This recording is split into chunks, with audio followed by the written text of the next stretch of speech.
जडेजा जी से ही मैं शुरुआत करूंगा।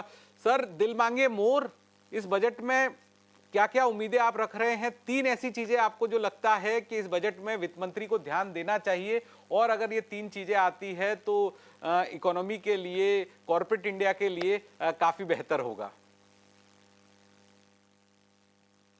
अनिल सर। सर, धन्यवाद। ये दिल मांगे मोर, हमारी जो बातें हुई है हमारे क्लाइंट से, कॉर्पोरेट इंडिविजुअल, वो बेसिस से सर एक्सपेक्टेशंस तो है कि फाइनेंस मिनिस्टर जब बजट प्रेजेंट करेगी तो कम से कम 3-4 एरियाज में वो फोकस देगी। पहला एरिया है जो कैपिटल गेन्स टैक्स रिजीम है, उसको थोड़ा सा सरल करने की। दूसरा है सर जो हमारे टीडीएस प्रोविजंस जो हम कहते हैं, उसमें बहुत सारे सेक्शंस अभी भी है, काफी फाइलिंग्स है और काफी कंप्लायंस है, तो उसमें थोड़ा सा इजाफा करना चाहिए। ये दूसरा एक्सपेक्टेशन है। और तीसरा ये एक्सपेक्टेशन है जो हालांकि कॉर्पोरेट इंडिया की तरफ से है, वो ये है कि जो इंसेंटिव्स दिए जा रहे हैं मैन्युफैक्चरिंग पे और इनोवेशन पे, उसको थोड़ा बढ़ावा दिया जाए, उनको थोड़ा पॉपुलराइज किया जाए।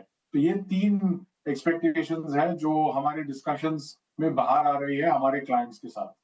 आपने काफी बारीक बात कही कि सरकार इंसेंटिव तो दे रही है लेकिन उसको पॉपुलराइज किया जाए, मतलब नियम तो बना हुआ है लेकिन नियम को लोगों तक पहुंचाइए, इस पे भी सरकार को ही काम करना है।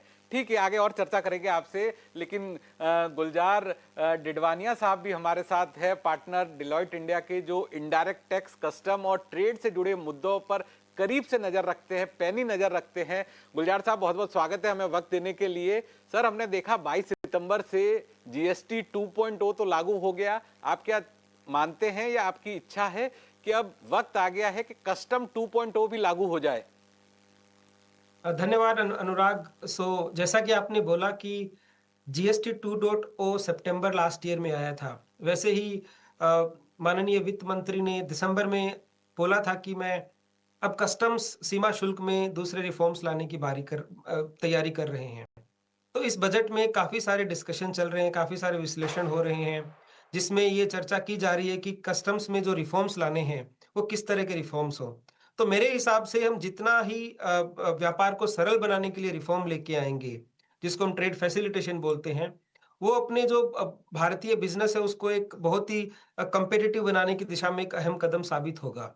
तो उसमें जो मेरे 3-4 टॉप आस्क हैं वो ये हैं, पहला तो आप सिंगल विंडो की सुविधा को सुचारू रूप से लागू कीजिए। आज एक इंपोर्टर और एक्सपोर्टर को गुड्स इंपोर्ट और एक्सपोर्ट करने के लिए भांति-भांति के मंत्रालयों में जाना पड़ता है लाइसेंस लेने के लिए। पर अगर कस्टम्स जो कि एक कस्टोडियन है इंपोर्ट और एक्सपोर्ट का, अगर मेरे लिए सिर्फ कस्टम्स ही एक ऐसा डिपार्टमेंट हो जहाँ पे मुझे सारे लाइसेंसेस लेने में सुविधा मिल पाए, तो एक ये बहुत बड़ा अहम कदम साबित होगा ट्रेड फैसिलिटेशन में। दूसरा है ऑथराइज्ड इकोनॉमिक ऑपरेटर। इसमें आज के टाइम पे कोई समय सीमा निर्धारित नहीं करी है सरकार ने। अगर मेरे को ये एक सर्टिफ़िकेशन लेना है, तो जब मैं अपना आवेदन दूँगा, उसके बाद 5 महीने, 6 महीने, 10 महीने भी कभी-कभी लग जाते हैं। इसके लिए जो आपका जो टैक्स पेयर है, बिज़नेसमैन है, उसको एक क्लैरिटी नहीं आती कि उसको कब ये सर्टिफ़िकेशन मिलेगा, कब जाके वो ऑथराइज्ड इकोनॉमिक ऑपरेटर सर्टिफ़ाइड बंदा बनेगा। तो इसमें समय सीमा निर्धारित कर देनी चाहिए, मेरा दूसरा आस्क है। तीसरा आस्क है, जब मैं एक मूवर लाइसेंस लेके उसमें मैन्युफैक्चरिंग करता हूँ और उससे जब मैं निर्यात करता हूँ, तो मुझे आज के समय में, आज के प्रावधान के तहत मुझे रोड टैप के इंसेंटिव नहीं मिलते हैं। तो मूवर को कॉम्पिटिटिव बनाने के लिए, एक्सपोर्ट बढ़ाने के लिए रोड टैप के इंसेंटिव की सुविधा मूवर लाइसेंस फैसिलिटीज़ को भी देनी चाहिए।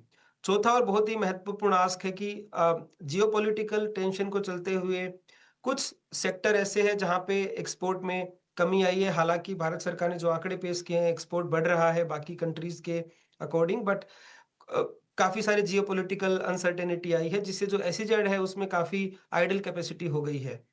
तो अगर भारत सरकार इंपोर्ट सब्स्टिट्यूशन करने के लिए, अगर एसईजेड में जो मैन्युफैक्चरिंग होती है, जब वो डोमेस्टिक टैरिफ एरिया में जाती है, तो उसमें जो बाकी की देशों में जो जो रूल्स एंड रेगुलेशन लगते हैं, अगर उसके समान ही रूल और रेगुलेशन भारत में लगाए जाए, तो एसईजेड को जो कस्टम्स ड्यूटी का पेमेंट करना होगा, वो सिर्फ ड्यूटी फॉरगोन बेसिस पे करना होगा।